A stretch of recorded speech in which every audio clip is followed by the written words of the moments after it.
Y volvemos a este punto del año, cuando entran las vacaciones, estamos cansados, agotados y decimos, por fin las vacaciones. Vamos a cobrar ánimo, a descansar, a renovar las fuerzas para volver en septiembre ya otra vez fuerte. Estos ciclos que vivimos también son un ejemplo de lo que podemos vivir en la vida cristiana. Quizás en nuestra vida cristiana no está marcada por el calendario escolar, quizás está marcada por otras cosas, por circunstancias que Dios permite en nuestra vida, desafíos, ¿no? A los que Él nos enfrenta. Y quisiera que hoy meditáramos si cuando de la vida espiritual se trata, en cuanto a recobrar fuerzas, a, a volver a coger ánimo, si realmente estamos dejándonos influir por la palabra de Dios o estamos dejándonos influir por la cultura. Si esa misma reacción natural de necesito vacaciones físicas, que no digo que esté mal, es la misma reacción que buscamos en el ámbito espiritual, es decir, estoy agotado, necesito un descanso, necesito parar en mi vida espiritual, detenerme para coger fuerzas. El día de hoy, el mensaje que vamos a ver va a responder a algunas de estas preguntas. Vamos a ver un ejemplo de cómo Dios nos habla de la forma como Él quiere volver a darnos ánimo, las fuerzas que Él quiere que nosotros renovemos. He dividido este sermón en tres partes. Primero que todo, vamos en un primer punto a hablar de las dificultades. En general, vamos a ver que el pueblo de Dios en Ageo 2 vivió dificultades y vamos a ver que nosotros también vivimos dificultades en nuestra vida cristiana. Luego, en segundo lugar, vamos a hablar de la ayuda que Dios le brindó a este pueblo y cómo esto nos habla a nosotros el día de hoy, de la ayuda que Él quiere para nosotros. Y en el tercer punto, vamos a terminar reflexionando acerca de la perspectiva futura que Dios le enseña a su pueblo y cómo esto es importante también para nosotros. Así que permítame hacer una oración antes de ir a la lectura. Señor, tu palabra nos invita a nosotros, que estamos trabajados y cansados, a acudir a ti. Tú nos dices, Señor, que tú eres manso y humilde de corazón y que en ti podemos hallar descanso. Podemos hallar, Señor, reposo para nuestra alma. Y lo necesitamos, Padre. Por eso hoy estamos aquí. Hemos traído nuestros corazones y nuestras vidas ante tu presencia para que tu palabra nos ayude, Dios. Tú conoces, Señor, quién está cansado, abatido, triste, confundido. Y te pedimos, Padre, para que tu palabra levante, Señor, nuestro ánimo, nos devuelva el gozo, traiga luz a nuestra mente, Señor, y nos edifique en esta tarde. Que sea tu Espíritu el que hable a nuestros corazones y que no sea la sabiduría de los hombres, Dios, que sea expuesta en este lugar. Te lo pedimos en el nombre de Cristo Jesús. Amén. Entonces, estamos en Ageo capítulo 2. Obviamente, pues hemos leído ya Ageo capítulo 1. Quiero recordar un poquito el contexto de Ageo. Cuando iniciamos la serie vimos que más o menos en el 537 a.C., el imperio persa permite que el pueblo de Dios que estaba en Babilonia regrese a Jerusalén y reconstruyan la ciudad y el templo. Entonces ellos con mucho ánimo regresan, empiezan la obra y resulta que pasa un tiempo y se presenta oposición. Viene un nuevo rey, ese rey teme que este pueblo cuya cultura está muy unida a sus valores religiosos, al reconstruir su templo, como que se alcen en contra del imperio persa. Así que este rey dice, no, vamos a prohibirles que sigan con la reconstrucción del templo y ellos detienen la reconstrucción. Pasan muchos años y llegamos al 520 a.C., más o menos. Pasado 17 años. Y entonces Dios le habla a su profeta, Ageo, para que exhorte al pueblo. Este profeta en el capítulo 1 vemos que le hace entender al pueblo de que Dios no aprobaba que ellos se hubiesen dedicado a sus vidas, a prosperar sus casas, a hacer su voluntad y hubiesen descuidado el templo de Dios, hubiesen descuidado los intereses de Dios. Así que Ageo, por mandato de Dios, los exhorta y ellos retoman la reconstrucción. Cuando terminamos el capítulo 1, estamos en el día 24 del mes sexto y el pueblo está reconstruyendo el templo. Y llegamos a Ageo capítulo 2. Dice Ageo 2 del 1 al 3. En el mes séptimo, a los 21 días del mes, vino palabra de Jehová por medio del profeta Ageo diciendo: Habla ahora a Zorobabel, hijo de Salatiel, gobernador de Judá, y a Josué, hijo de Josadac, sumo sacerdote, y al resto del pueblo, diciendo: ¿Quién ha quedado entre vosotros que haya visto esta casa en su gloria primera? ¿Y cómo la veis ahora? ¿No es ella como nada delante de vuestros ojos? El texto nos dice que estamos en el mes séptimo a los 21 días del mes, o sea, más o menos ha pasado un mes desde que ellos han empezado. Para la obra que ellos tenían que hacer ha pasado relativamente poco tiempo. Bueno, relativamente no, ha pasado muy poco tiempo. Ellos no iban a organizar una casa, iban a reconstruir un templo. Un mes no es nada. Así que podemos decir con certeza que la obra no es que hubiese avanzado mucho. Y no necesitamos especular. Dios es claro. Dios nos lo dice. El pueblo estaba desanimado. Dice el versículo 3. ¿Quién ha quedado entre vosotros que haya visto esta casa en su gloria primera? ¿Y cómo la veis ahora? ¿No es ella como nada delante de vuestros ojos? Dios sabía lo que había en sus corazones. Dios sabía que ellos veían lo que estaban haciendo y seguramente estaban desanimados. Estaban desanimados por una parte porque algunos de ellos sabían cómo había sido el templo antes de su destrucción. Conocían su esplendor y seguramente viendo lo que estaban haciendo en ese momento con los recursos que tenían, decían: "Buah, esto no se compara a lo que esto era antes". Y claro, estaban desanimados. De hecho, si a alguien le interesa, en el libro de Esdras encontramos también información acerca de esta época y Esdras nos cuenta cómo algunos ancianos lloraban. Dice que los otros cantaban de alegría mientras se ponían los cimientos, pero algunos lloraban, recordando cómo era el templo antiguo. O sea, ni siquiera disimulaban la tristeza de lo que ellos estaban viendo comparado a lo que ellos habían visto antes. Y obviamente esto traía desánimo al resto del pueblo. Pero independientemente del hecho que ellos hubiesen visto cómo había sido el primer templo, también podemos entender que el desánimo podía provenir de la ardua tarea que Dios les había puesto. No estamos hablando de una reforma. Nosotros hemos comprado un local y se ha calculado que más o menos la reforma tardaría unos 3 meses, quizá un poco más. Imagínense ahora el templo como este, un templo inmenso con unas rocas que la mayoría sobrepasan quizás esta sala. O sea, la tarea que ellos tenían por delante humanamente podía verse como imposible.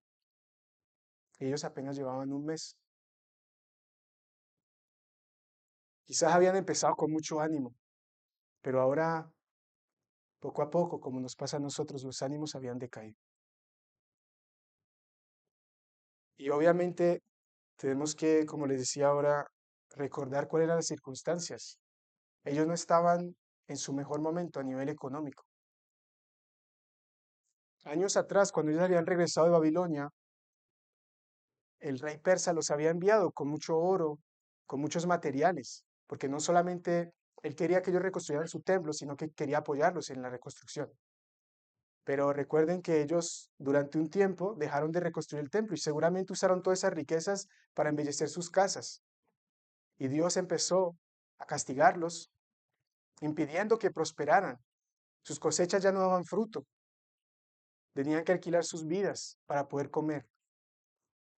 Y apenas había pasado un mes, más o menos, desde que Dios les había hablado. O sea que Dios no había hecho que las cosechas florecieran así, de un mes para allí. Estaban pasando una situación escasa y en esa situación Dios estaba pidiendo una tarea que era muy difícil. Como lo dice el título de este punto, el camino por el que Dios les pedía que ellos anduvieran era un camino difícil. Y eso es lo que quiero que pensemos acerca de nosotros hoy día. ¿Cuál es la tarea que Dios nos ha encomendado? ¿Y cuál es la dificultad de esa tarea? Recordemos que cuando hablábamos del capítulo 1, que traíamos esto a nuestra vida, la reconstrucción del templo, no hablábamos de una reconstrucción física, estábamos hablando de la edificación de la iglesia de Cristo. El cuerpo de Cristo es el templo de Dios aquí en la tierra. Los creyentes, las iglesias.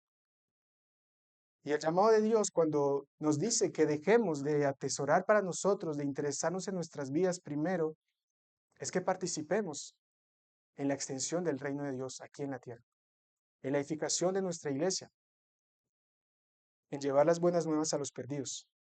Y en ese sentido, podemos estar viviendo exactamente lo mismo que ellos. Vemos la tarea que tenemos por delante y decimos, wow. Al principio quizás empezamos con ánimos, los nuevos creyentes, pensando que nos íbamos a comer el mundo, que íbamos a evangelizar Madrid y España en un mes. Pero de repente nos topamos con la realidad, que el reino de Dios es como la levadura, que va creciendo de una manera invisible.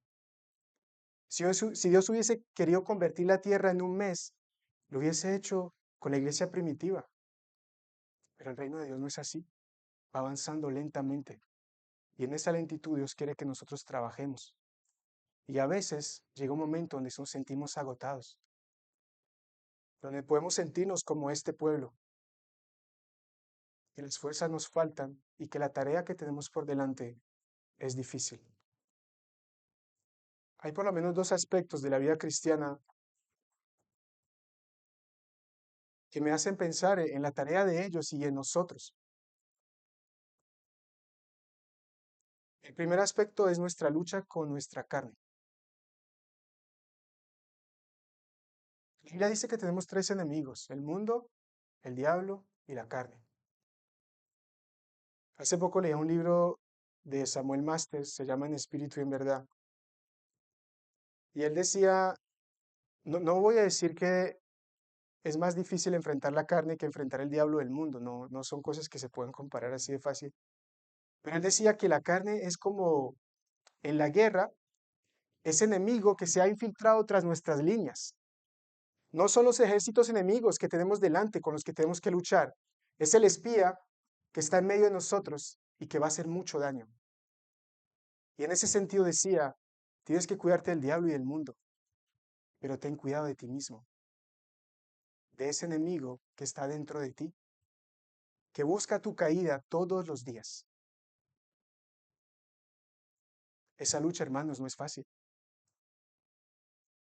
Todos somos pecadores, aún los que hemos nacido de nuevo. Dios nos ha dado una nueva naturaleza. Esa nueva naturaleza tiende a Dios, tiende hacia las cosas de arriba. Esa nueva naturaleza ha hecho que ya no estemos dominados por la antigua naturaleza, por aquella vieja naturaleza que tiende al pecado.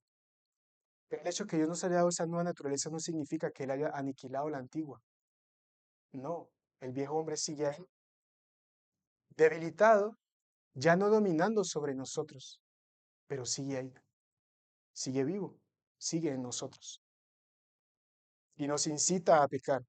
Y nosotros estamos llamados a prevalecer sobre esa vieja naturaleza, a no alimentar los deseos de la carne, sino los deseos del espíritu. Y esto no es fácil. Tenemos que reconocerlo. Dios no quiere que nos engañemos. Dios no quiere que digamos, bueno, yo tengo a Dios, tengo la victoria, esto es pan comido. No, no es lo que dice la Biblia. No es una lucha fácil.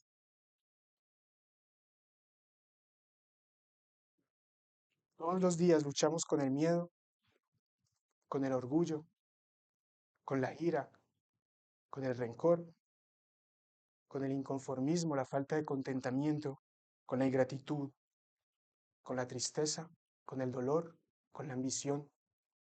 Y podríamos seguir. Nos sentimos que estamos atados a un cadáver. Quisiéramos soltarlo, pero Dios nos ha dicho no. Vas a tenerlo que cargarlo. Vas a tener que cargarlo hasta que yo lo mate. Hasta que yo te lo quite de encima. Pero vas a tener que cargarlo. Vas a tener que llevarlo contigo. Y aunque yo ya le he quitado el dominio que tiene sobre ti, Él va a seguir ahí, influenciándote. Y tú vas a tener que prevalecer sobre Él. Esa es la tarea que Dios nos ha dado en nuestra lucha contra la carne. Y no es fácil, hermanos. Así que es entendible que podamos estar desanimados, que a veces podamos estar abatidos, exasperados por esa lucha. Hay otro aspecto de la vida cristiana que me gustaría resaltar, que también me hace pensar en lo que ellos estaban viviendo, y es nuestra responsabilidad de edificar la iglesia. Bueno, realmente la lucha contra la carne también es parte de esa responsabilidad de edificar la iglesia, pero en esta segunda parte tiene que ver más con los demás que con mi propia vida.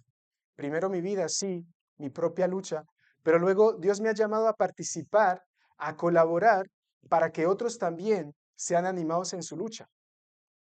Dios nos ha puesto aquí como un cuerpo para que nos animemos unos a otros. Así que mi responsabilidad no es solamente mi propia lucha, también tiene que ver con la lucha de mi hermano, el que está sentado a mi lado. Y eso no es una tarea fácil.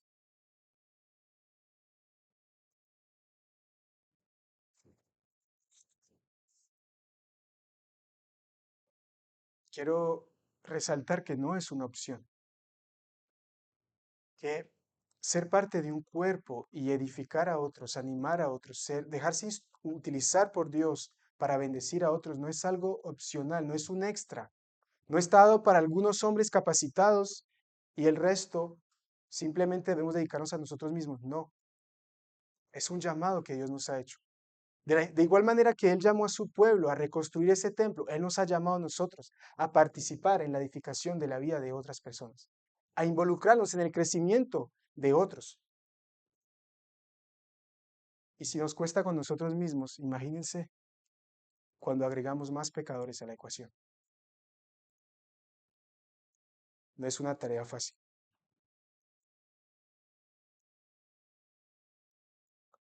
Así que estos son los dos aspectos que quisiera que tuviéramos en mente pensando en ellos, en el pueblo aquí en Ageo 2. Ellos tenían que construir un templo y seguramente decían, wow, esto es imposible. Nosotros también tenemos que luchar con nuestra carne, tenemos que edificar la iglesia de Cristo. Y podemos pensar, esto se me está haciendo muy grande. Podemos estar desanimados, podemos estar tristes, abatidos. Y por eso estas palabras son un refrigerio para nuestra vida. Quiero que me acompañen a los versículos 4 y 5, Ageo 2, 4 y 5, para que veamos lo que le dice Dios a su pueblo. Pues ahora, Zorobabel, esfuérzate, dice Jehová. Esfuérzate también, Josué, hijo de Josadac, sumo sacerdote, y cobrad ánimo, pueblo todo de la tierra, dice Jehová, y trabajad, perdón, porque yo estoy con vosotros, dice Jehová de los ejércitos, según el pacto que hice con vosotros cuando salisteis de Egipto. Así mi espíritu estará en medio de vosotros, no temáis. Como decíamos ahora, hay una reacción natural cuando nos sentimos cansados, cuando sentimos que ya no tenemos fuerzas, y es descansar.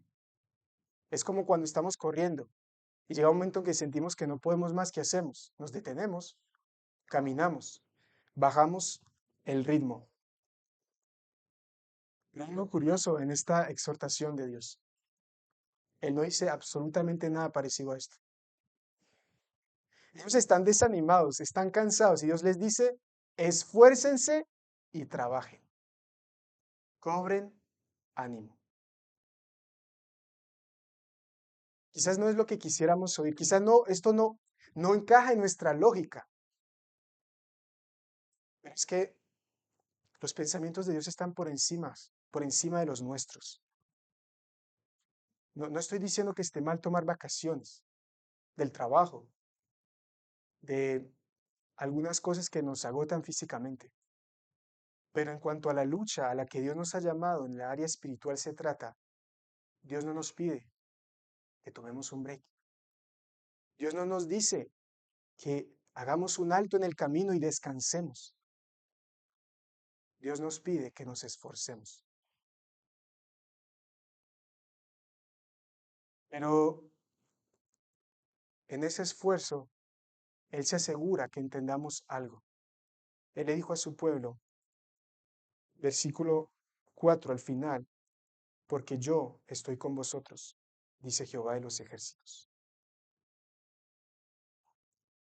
Dios no quiere que tú descanses en esa lucha, porque Él no quiere que tú creas que tú en tus fuerzas lo puedes lograr. Si en mis fuerzas yo podría lograrlo, tendría sentido un descanso, porque renovaría esas fuerzas para seguir la lucha y ganarla. Pero como no se trata de mí, en mis fuerzas, así tenga todas las fuerzas del mundo, soy incapaz de hacerlo. Entonces, Dios no está esperando de ti un descanso, porque Él es el que nos da la victoria, porque Él quiere que luchemos en sus fuerzas. Por eso, no hay alto en el camino, en la lucha que Dios nos ha pedido que nosotros tengamos contra la carne, contra el mundo y su influencia, para hacer avanzar su reino en este mundo. Él quiere que nosotros entendamos que lo que realmente necesitamos es Él, no es un descanso, por lo menos no en la lucha espiritual. Podemos tomarnos todos los descansos que queramos. Cuando volvamos, nuestra capacidad para vencer la carne y para prosperar, la misión que Dios nos ha dado será la misma. Ninguna. No tenemos ninguna capacidad para hacerlo.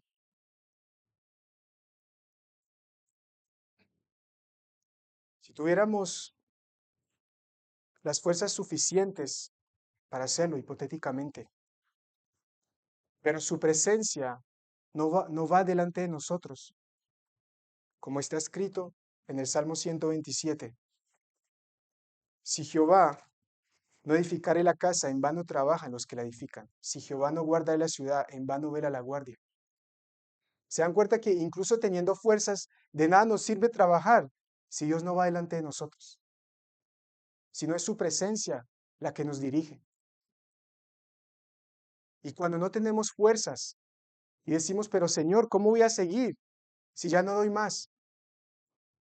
Pero si su presencia va delante de nosotros, no importa. Como él le dijo al apóstol, porque mi poder se perfecciona en la debilidad. Y como le respondió Pablo, por lo cual por amor a Cristo me gozo en debilidades, porque cuando soy débil, entonces soy fuerte. El punto es este, hermanos. Si estamos desanimados, Dios no quiere que dejemos de luchar. Él quiere que nos sigamos esforzando y que recordemos quién está con nosotros ayudándonos. Como dice nuestro texto, porque yo estoy con vosotros, dice Jehová de los ejércitos. Según el pacto que hice con vosotros cuando salisteis de Egipto, así mi espíritu estará en medio de vosotros, no temáis. Dios no solamente ha hecho un pacto con su pueblo, Dios no solamente hizo un pacto con este remanente de Ageo capítulo 2, Dios también ha hecho un pacto con nosotros. Él nos ha dicho que Él estaría con nosotros todos los días hasta el fin del mundo. Él nos ha dado su espíritu para que esté con nosotros y more en nosotros. Esto es algo maravilloso, hermanos. Que la presencia del Dios que hizo el mundo y todas las cosas que en Él hay, siendo el Señor del cielo, como dice Pablo en Hechos capítulo 17, que no habita en templos hechos por manos humanas, pueda morar en viles pecadores como nosotros. Es algo que no podemos explicar, pero es nuestro consuelo y es nuestra fortaleza. Quiero aprovechar este momento para hacer una invitación a las personas que aún no han depositado toda su confianza en Cristo.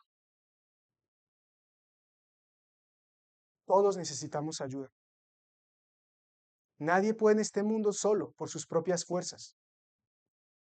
Y ahora si hablamos de alcanzar el cielo, la Biblia nos dice, nadie puede lograrlo por sí mismo. Nadie podrá justificarse por sus propios medios. Todos hemos pecado, todos estamos condenados a pagar esa deuda con nuestra muerte. El Dios de la Biblia no es como los otros dioses que nos hemos construido en este mundo. El Dios es de otras religiones, donde el hombre debe alcanzar a Dios, al cielo, al paraíso, como quieran llamarle, por sus propias obras, por sus propias fuerzas. En la Biblia vemos que Dios mismo se hizo hombre para alcanzarnos a nosotros, porque sabía que nosotros no podíamos alcanzarlo a Él. Él se hizo hombre en la persona de Jesús. Vino, vivió la vida que nosotros no podemos vivir, cumplió la justicia que nosotros no podemos cumplir y pagó el precio que nosotros teníamos que pagar. Murió en una cruz en nuestro lugar. Vivió una vida de perfecta obediencia por nosotros y murió en un madero por nuestro pecado. Y ahora simplemente nos pide que nos arrepintamos y creamos en Él. Esa es la invitación que la palabra de Dios nos hace.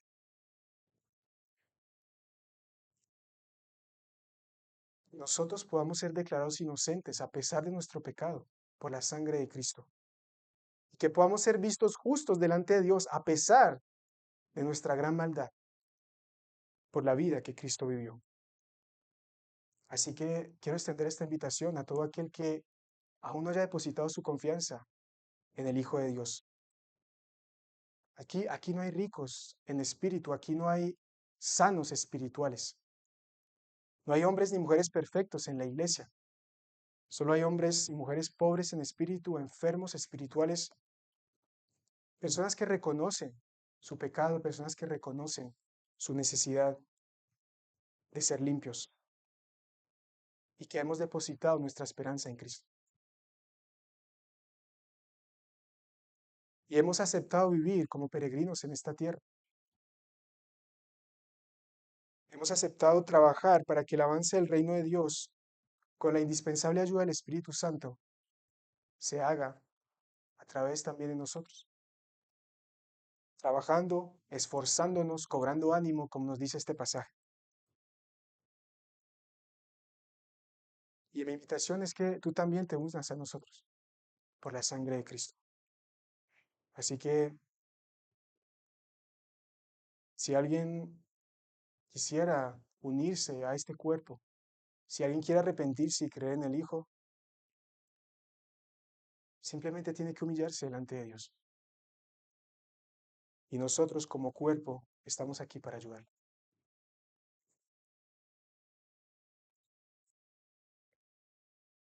Ahora siguiendo acerca de este punto de la ayuda que recibimos, la presencia de Dios en nosotros involucra muchas cosas. No nos daría el tiempo para verlas todas, pero hay algo que me gustaría que leyéramos en el versículo 8. Vamos a saltar el 6 y el 7 por un momento, lo veremos después. El versículo 8, el Señor les dice algo más que ellos necesitaban recordar. Dice el versículo 8, mía es la plata y mío es el oro, dice Jehová de los ejércitos. Como veíamos, el pueblo no estaba en un buen momento y ellos sabían que no tenían suficientes recursos. Y Dios les recuerda algo que seguramente ellos sabían, pero necesitaban oírlo, que Dios dispone de recursos ilimitados y que eso no es una preocupación para Él. Cuando pensamos en el privilegio que tenemos de tener la presencia de Dios en nosotros, tenemos también que entender lo que eso conlleva. No es solamente que Dios esté con nosotros. Si Dios no tuviera ningún poder y ningún recurso, de poco nos serviría. Pero debemos entender cuáles son los recursos de Dios, su poder, quién es Él, de lo que es capaz. Y cuando profundizamos esa verdad, no solamente la verdad de que Dios está con nosotros, sino de lo que Él es capaz, de lo que Él tiene, posee, todo lo que Él ha puesto a nuestra disposición, esas dos verdades nos ayudan en el camino a cobrar ánimo.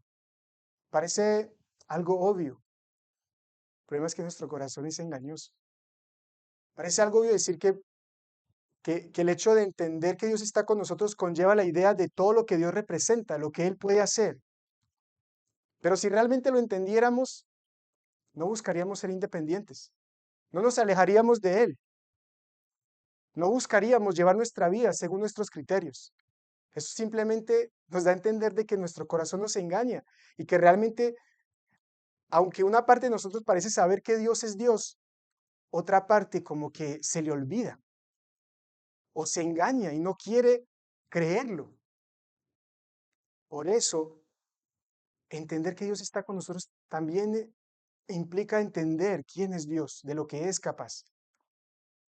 Cuando Pablo oraba por sus discípulos de Éfeso, en Efesios 1 él dice que él pedía que Dios alumbrara los ojos de su entendimiento para que ellos entendieran cuál es la supereminente grandeza de su poder para con nosotros los que creemos, según la operación del poder de su fuerza, ese poder que resucitó a Jesucristo de los muertos. O sea, Pablo oraba para que ellos entendieran el poder de Dios. Esto es algo que nosotros tenemos también que meditar y profundizar. Entender quién es Dios, de lo que es capaz, para que esa verdad, junto con la verdad de que Él está con nosotros y en nosotros, nos ayude a no despegarnos de Él, a no prescindir de su ayuda, a no creer que nosotros podemos en nuestras fuerzas. Tenemos que alimentar nuestra mente y nuestro corazón con las verdades de los infinitos recursos de Dios. Y dentro de esos recursos, quiero nombrar uno en especial. Hay muchísimos y no nos daría el tiempo para hablar de todos. Pero hay uno en especial que sí quiero que tengamos en cuenta. Y ese recurso es la comunidad de la fe.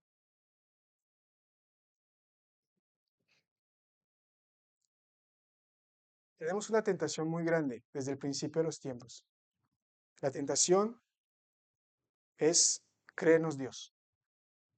Yo decido, yo hago lo que quiero, yo decido lo que está bien, lo que está mal, lo que es verdad, lo que no, qué hago con mi vida. Queremos sentirnos soberanos, no queremos rendir cuentas ni depender de otros. Y esa tentación no solamente nos lleva a poner de lado a Dios, a su ayuda, a la presencia de Dios en nosotros, sino también dentro de los medios de gracia que Dios nos ha puesto, nos puede llevar a querer prescindir de la comunidad de la fe, de la familia que Dios nos ha dado, del cuerpo en el cual Dios nos ha puesto, de nuestra iglesia local. Pero ese recurso, hermanos, es parte de la ayuda que Dios nos ha dado para que nosotros sigamos en el camino. Es cierto que la Biblia nos muestra que la vida espiritual implica disciplinas personales, que vemos en la Biblia cómo David buscaba a Dios desde temprano, cómo Jesús se apartaba y oraba a solas con su Padre, siendo aún de noche.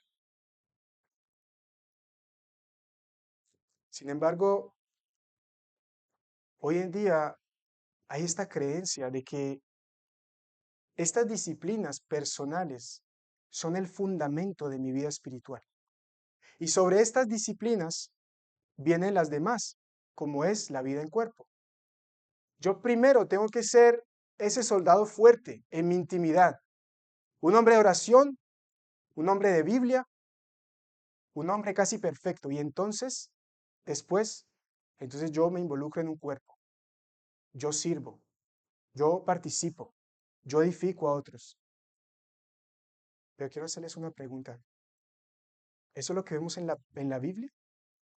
¿O eso es lo que nos ha enseñado la cultura? ¿O eso es la tendencia de nuestro corazón a buscar mérito de alguna manera? En el libro que citaba ahora de Samuel Masters, En Espíritu y en Verdad,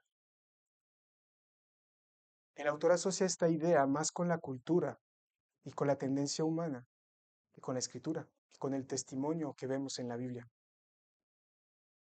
No es un secreto para nadie que vivimos en una sociedad individualista, y eso no es nuevo. Cada generación se aísla más que la anterior. Hoy en día la tecnología, por ejemplo, es el caballo de Troya, es individualismo. Pero eso no es algo nuevo. Eso está desde la caída. Simplemente que cada vez lo expresamos de formas diferentes.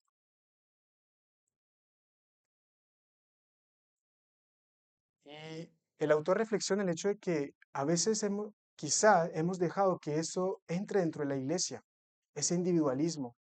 Y por lo tanto hemos visto esas disciplinas personales como algo fundamental y prioritario antes que lo demás. Pero si vamos al libro de Hechos, por ejemplo, no es lo que veíamos en la iglesia primitiva. El fundamento de su vida espiritual era la comunidad de la fe. Ellos escuchaban la palabra juntos, compartían el pan, oraban juntos. Y nadie está diciendo que ellos no oraban a solas con Dios, que ellos no ayunaban a solas, ni meditaban en las escrituras. No, quizá no las leían porque no las tenían como nosotros, pero que no meditaban en ellas a solas con Dios. Pero el énfasis no está en eso.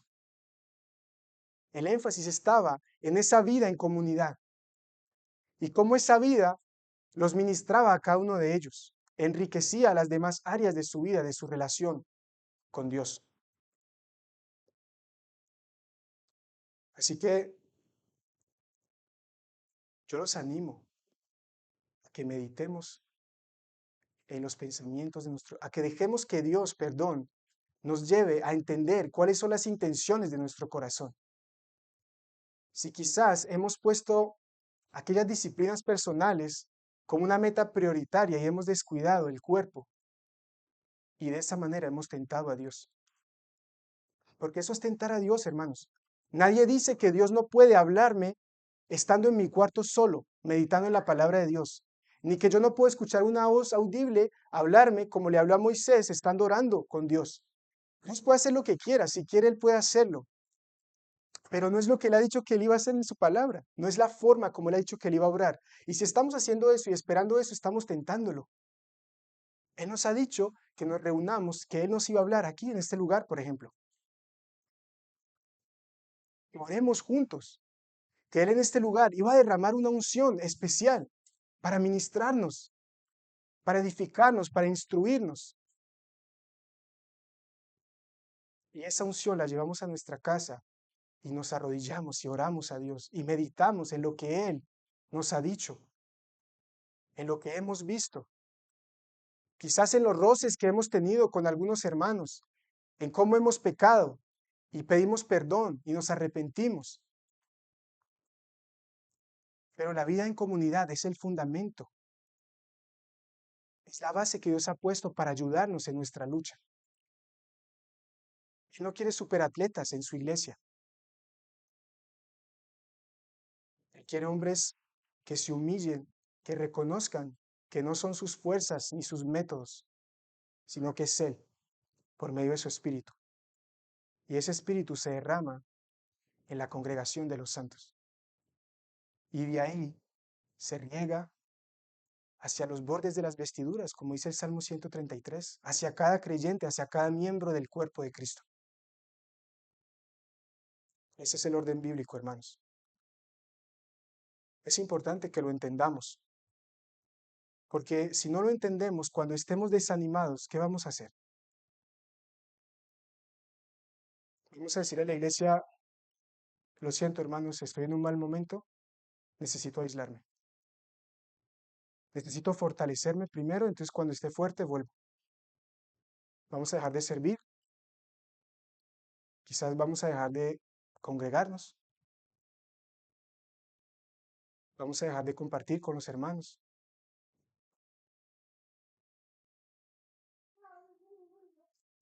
Cuando Dios te ha dicho, aquí quiero bendecirte. Si alguno está enfermo, venga a los ancianos que oren por él. Si alguno está triste, venga acá, oramos por él. Aquí Dios se mueve en nuestras vidas. Él estableció el cuerpo para que recibamos edificación e instrucción, para que seamos iluminados por su enseñanza. Y Él espera de nosotros que busquemos el cuerpo.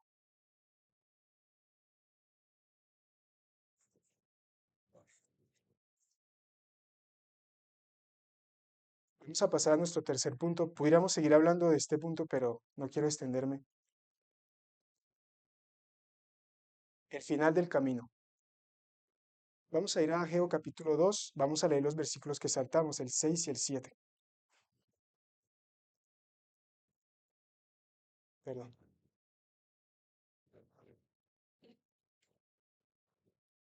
Dice Ageo 2, 6 y 7.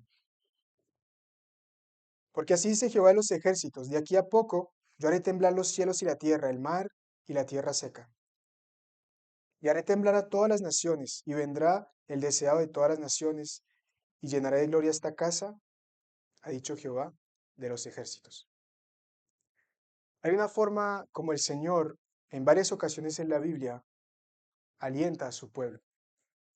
Y esa forma es darle un cuadro, anticiparle un cuadro de cuál va a ser el final del camino. ¿Cuál es el cuadro final de lo que estamos viviendo? El libro de Apocalipsis, por ejemplo, se trata de eso. Es el cuadro que vamos a vivir al final. Un cuadro para darnos ánimo, para llevarnos a perseverar.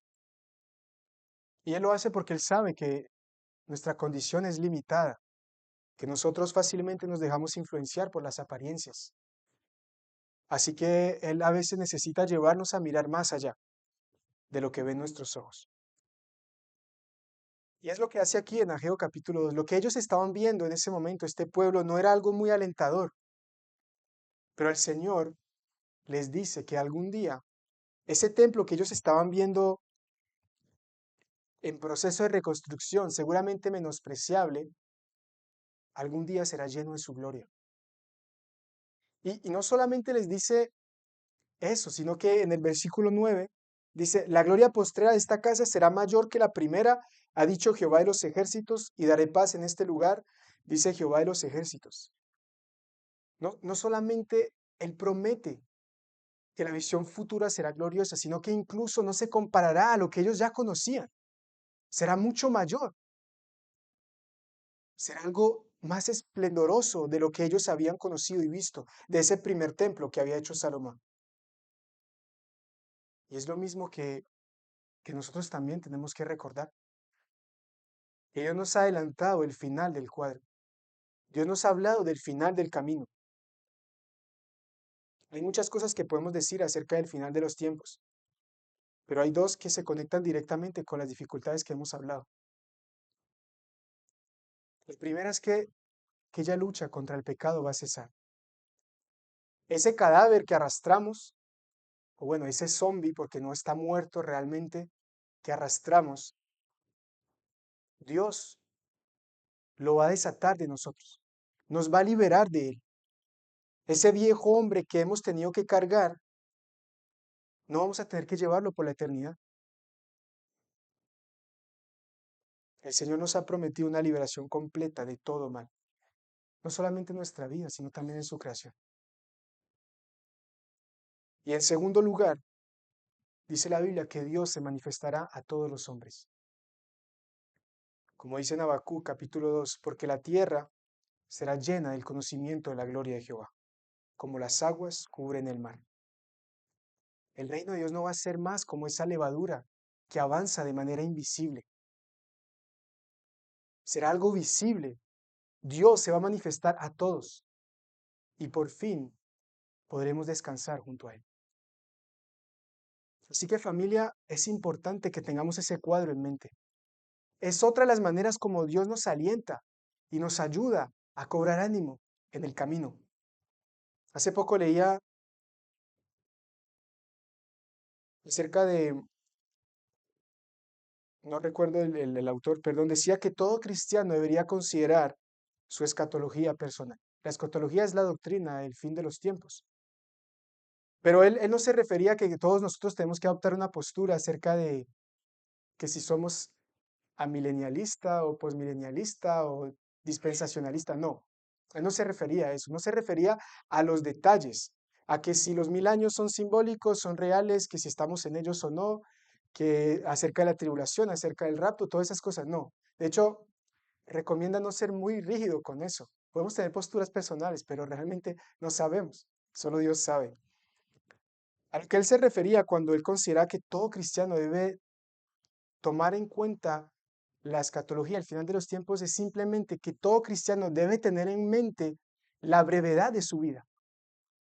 Ahora, Eddie en su oración decía que el hombre es como la flor del campo. Si los hombres no son conscientes de eso, de que su vida, de que su lucha es por un corto instante, el camino se les va a hacer eterno y muy largo y muy tedioso. Pero tenemos que tener en mente todos los días cuán breve es nuestra vida, cuán cerca está el final. Y esto nos va a ayudar en nuestra lucha, a no ver esto como algo interminable, sino simplemente algo pasajero, un peregrinaje, pero que algún día terminará. Dios se revelará y Dios nos llevará a ese lugar que Él está preparando para nosotros. No seremos más extranjeros ni peregrinos por siempre, sino que Él nos dará una ciudad y un lugar para descansar con Él. Así que hermanos, para concluir ya, quiero recordarles todo lo que hemos dicho hasta ahora. Hay una dificultad real. Caminar con Dios no es fácil. Nadie lo está negando, la Biblia no lo niega. Pero eso es parte del llamado de Dios. Lo que Dios quiere que hagamos no es que dejemos de correr, no es que dejemos de luchar. Él quiere que nos esforcemos y trabajemos, pero Él no quiere que lo hagamos en nuestras fuerzas, porque Él está con nosotros. Él quiere que profundicemos en la verdad de que Él está con nosotros y nos ayuda, de las verdades de todos los recursos que Él dispone. Él quiere que meditemos de manera especial en el recurso vital que nos ha dado para nuestra lucha, que es la iglesia local, la comunidad de la fe. Y Él quiere que consideremos siempre, todos los días tengamos presente cuál es el final del camino. Que nuestra vida es como la niebla, perdón. Es muy breve y que cobremos ánimo y luchemos hasta el final. Vamos a orar.